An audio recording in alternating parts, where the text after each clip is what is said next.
Thanks, Frank, with that wonderful college football story. Now with our next news story, let's go to John with health. Thanks, Joe. Let's go to Christy, who's interviewing someone at Churchill Child High School about their views on swine flu. There's a concern about the spread of swine flu at the school, because one student and one teacher already had H1N1 this year. Thanks, John. Here we pulled Andy to talk to him about his views on swine flu. So, sir, what do you think about the recent outbreak in the swine flu? I think the government should take more action for a better way to distribute the immunization for people who have H1N1. Swine flu is a pandemic spreading more each day. Since our school consists mostly of people at high risk, we want to find out more information to prevent the spread of the disease so quickly. Well, let's interview Dr. K about her views on how to prevent the spread of the disease. So, doctor, do you think swine flu could all turn to a plague? Any novel infection has the potential to turn into a plague, so yes, it could in the near future. Well, so do you think we should wear face masks to prevent the spread of this disease? If you have the symptoms, it's recommended, but not necessary if you're not contagious anymore. So, why is the swine flu considered a pandemic and not an epidemic? It's spreading rapidly through the air. It can be carried through planes and cargo boxes. Bugs and rodents could also be carrying it. Cargo with fruits and vegetables could be carried to other countries to your local grocery store. Will the antiviral become more publicly available? There's only limited supplies, and people don't need the antiviral after they get the flu, but there are only limited supplies, and people don't need the antiviral after they get over the flu since they are immune. Tamiflu proves ineffective the longer you let the flu continue to be untreated. So, what would be a better way to stop the spread of disease besides basic cleanliness and coughing into your elbow?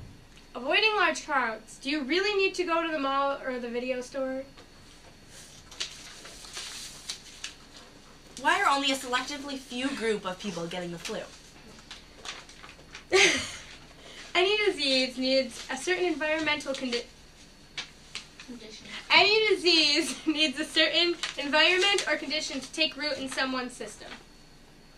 So, do you think the cleanliness of the school, of our school, affects the number of students that get sick with H1N1? No, because H1N1 only lasts a few hours on surfaces off the host, it's not likely for you to get it. So, do you think stem cell could be another cure for swine flu? It's possible, but then again it could alter. That's pretty bad. Does staying active help you stay healthier? Yes, staying active builds up your immune system. So why is it that people who share body fluids, that one person gets it and the other person doesn't get it? All depends on how environmentally stable the person is.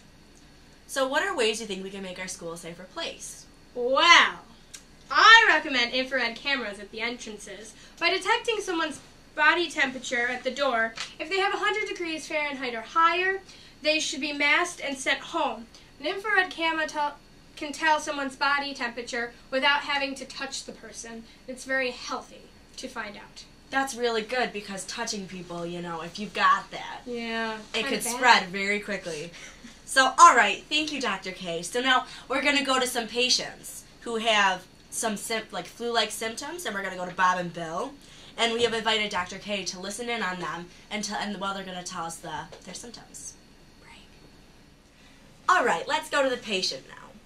Here's Bob, and he's going to tell us about his flu-like symptoms. And Dr. K will be recording his symptoms, and she'll tell us later if he has swine flu or just a common cold. All right, so why don't you tell us a list of your symptoms and when they started? I started getting these really bad headaches and fevers last Monday. My fevers have ranged from 100.3 degrees to 102 degrees. My back has been hurting me recently, even though I've been inside and mostly sleeping. I've had these chills, which never go away, and this hacking cough.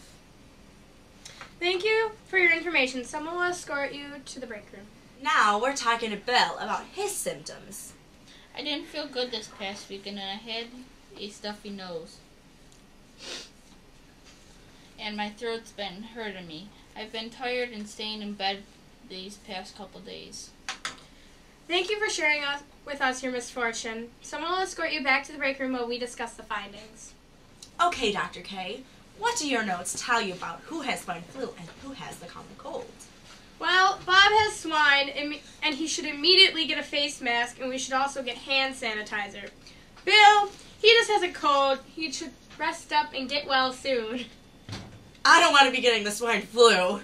Now that we have all the answers we need, we can put this episode under wraps. To all you viewers out there, take our tips to stay healthy, and together we can make this world a healthier place to live.